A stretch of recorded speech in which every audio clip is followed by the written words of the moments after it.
안녕하세요. 4월 25일 월요일입니다. 어제 주일 잘 보내셨겠지요?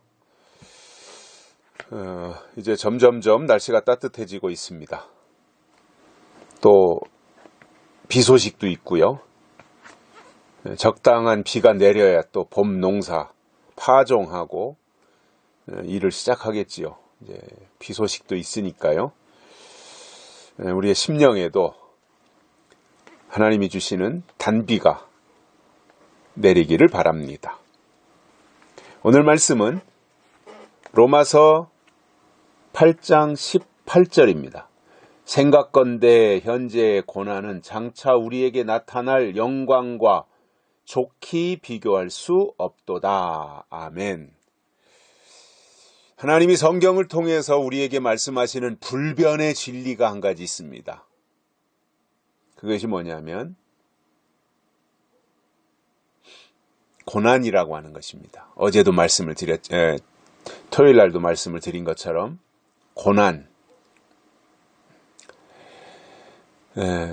특히 믿음 때문에 하나님의 말씀을 지키기 위하여서 믿음으로 살다가 당하는 고난, 이것이 진짜지요. 그 고난은 하나님이 우리를 새로 만들기 위해서 주시는 고난입니다. 마치 낡은 호미, 낡은 곡괭이 이런 것을 대장간으로 가지고 가면 대장장이가 그 낡은 쇠붙이를 풀무풀 속에 집어넣어 가지고 뻘겋게 달굽니다. 그리고는 그것을 꺼내 가지고 쇠망치로 땅땅땅 두드리면 뻘겋게 달궈진 쇠의 겉에 있던 녹이 다 떨어져 나갑니다. 그걸 계속 반복합니다. 그러면서 계속해서 두들겨 패면 겉에 있던 그 녹슨 것은 다 떨어져 나가고, 그리고 망치로 계속 두들겨 패면 그 쇠가 점점점 더 강도와 밀도가 강해져 가지고요, 단단해집니다. 그것을 이제 다시 또 불 속에 집어넣고 그것을 꺼내서 마지막에는 차가운 물에다가 푹 담그면 풀무불에 들어가기 전에는 낡은 농기구였어요. 곡괭이였고 호미였고 낡은 거였는데, 그것이 풀무불 속에 들어갔다 나왔다를 반복하고 망치로 실컷 두들겨 터지고 또 뜨거운 불 속에 들어갔다가 나와서 이번에는 차가운 물 속에 들어가고, 이러한 과정을 거치면서 호미는 호미이고 곡괭이는 곡괭이인데 옛날에 녹이 슬었던 거는 어디로 다 사라지고 전혀 새로운 모습이 된 겁니다. 더 쓸모있는 연장이 된 거예요. 하나님도 우리를 만드실 때 고난을 통해서 그렇게 만드시는 겁니다. 풀무불 속에 집어넣기도 하고요. 그런데 그 고난은 우리를 죽이기 위해서, 우리를 멸망시키기 위해서 하는 것이 아니라 우리를 새롭게 하기 위해서, 우리를 새로운 피조물로 만들기 위해서, 새로 지으심을 받도록 하기 위해서. 이름은 똑같은 호미이고 이름은 똑같은 곡괭이인데 풀무불 속에 들어가 단련의 과정을 거치기 전과 풀무불을 거치고 나온 곡괭이나 호미나 이런 연장과는 사용하는 데 있어서 전혀 다른 차이가 있다는 겁니다. 하나님도 우리를 쓰실 때 우리는 묵은 농기구와 같이 녹이 슬고 망가지고 끝이 뭉퉁해지고 이렇게 별로 쓸모없는 사람들을 하나님이 부르셔서 고난을 통해서 우리를 새롭게 만드신다는 사실입니다.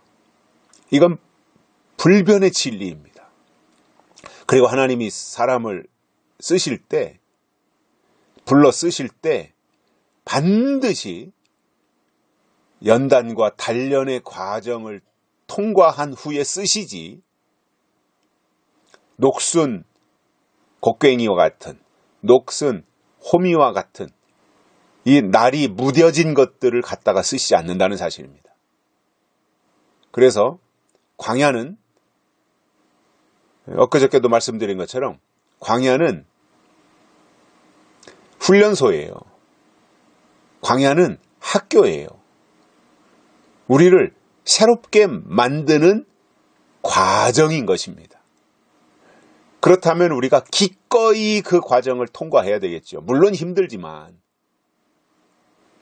왜냐하면 그 과정을 거쳐야 새로운 모습으로, 더 쓸모있는 모습으로 탄생되기 때문에 그렇습니다. 저도 훈련소에서 8주 훈련을 받았어요. 사병이 8주 훈련 받는 거 쉬운 일 아닌데, 저는 이제 간 부대가 그런 부대다 보니 8주 훈련을 받고 이제 자대 배치를 받았어요. 근데 훈련도 참 고된 훈련을 받았죠. 참 기합도 많이 받고요. 얼마나 복가됐는지. 그렇게 훈련을 받고, 그리고 사단 수색대로 차출이 되어서 수색대 가니까 수색대 훈련이 또 얼마나 고된지요. 거기서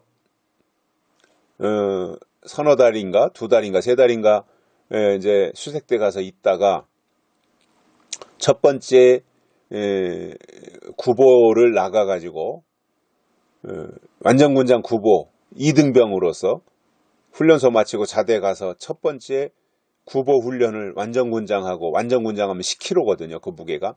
그것을 하고 10km의 거리를 10kg의 군장을 메고 10km의 거리를, 이제 왕복 5km니까 10km인 거죠. 거리를 이제 구보하고 거의 이제 반환점으로 돌아왔는데, 반환점을 돌아서 거의 목적지에 도달했는데 아마 100-200m 앞두고 제가 비척거렸나 봐요. 그러니까 고참이 뒤에서 이제 메고 있던 M16 소총으로 저를 이제 정신 차리라고 뒤에서 쳤는데, 그것이 빗 맞아가지고 제 허리를 다쳤거든요. 그래서 수색대 있다가 제가 이제 포병으로 전출을 간 거예요. 허리를 다쳐가지고 그때 고참이 때려가지고. 그 결과로 이제 제가 허리 수술까지도 하게 됐던 건데, 나중에. 그래서 이제 훈련소에서 8주 고된 훈련을 받았죠. 그리고 수색대에 가서 거기서 엄청나게 강도 높은 훈련을 또 받았지요. 그러다가 포병으로 전출을 가니까 이건 군대도 아니더라고요. 제가 얼마나 거기서 빠릿빠릿하게, 왜냐하면 훈련소에서의 고된 훈련, 또 수색대에서의 고된 훈련, 이 과정을 통과하고 나서 포병으로 가니까, 포병은 이건 군대도 아닌 거예요. 왜냐하면 제가 그만큼 강도 높은 훈련을 받았기 때문에 상대적으로 좀 수월한 포병으로 가니까 이건 놀고 먹는 거와 같더라 말입니다. 하나님도 우리를 쓰실 때 그만큼 훈련을 시켜서 쓰세요. 만들어서 쓰신다 말이에요. 그러니까 훈련의 과정이 그만큼 고되고 길고 힘들었다고 하는 것은 하나님이 그 정도로 쓰시겠다고 하는 계획이었던 것입니다. 오늘 본문에서 이렇게 말씀합니다. 생각건대 현재의 고난은 장차 우리에게 나타날 영광과 좋게 비교할 수 없도다. 고난을 당하고 나면 그 고난의 끝이 뭐냐? 영광이 다가오는데, 그것은 고난당한 것과는 비교할 수 없을 정도의 영광을 하나님이 부여해 주신다는 말입니다. 그렇다면 우리가 무엇을 바라보고 가야 되겠어요? 영광을 바라보고 가야 됩니다. 하나님이 주시는 영광이 있습니다. 고난만 생각한다면 극복하기 어려워요. 고난만 생각하고 고난당하는 거에 대해서 힘들다고 생각하면 이기지 못해요. 그러나 영광을 생각하면 승리할 수 있어요. 왜 광야에 나온 이스라엘 백성들이 저렇게 오합지졸이 되고 광야에 나왔으면서도 가나안 땅에 들어가지 못했느냐 하면은, 광야에 나와서 자기들 힘들고 불편한 것만 생각했어요. 영광스러운 하나님의 약속의 땅을 바라보려고 하는 그 마음이 없었어요. 그러니까 불평을 한 거죠. 오늘 우리가 이 시대에 하나님의 약속의 사람으로서 약속의 말씀을 듣고 예언의 말씀 안에서 신앙생활을 하고 있는데, 그렇다면 우리는 고난 후에 영광이 오는데 고난당하는 것보다 훨씬 더 큰 영광을 주신다고 하는 바울을 통한 하나님의 약속을 우리가 마음판에 새기고 어떤 경우도 고난을 이겨내고 하나님이 예비하신 장차 우리에게 나타날 영광에 참여할 수 있기를 바랍니다. 여기까지 하겠습니다. 고맙습니다.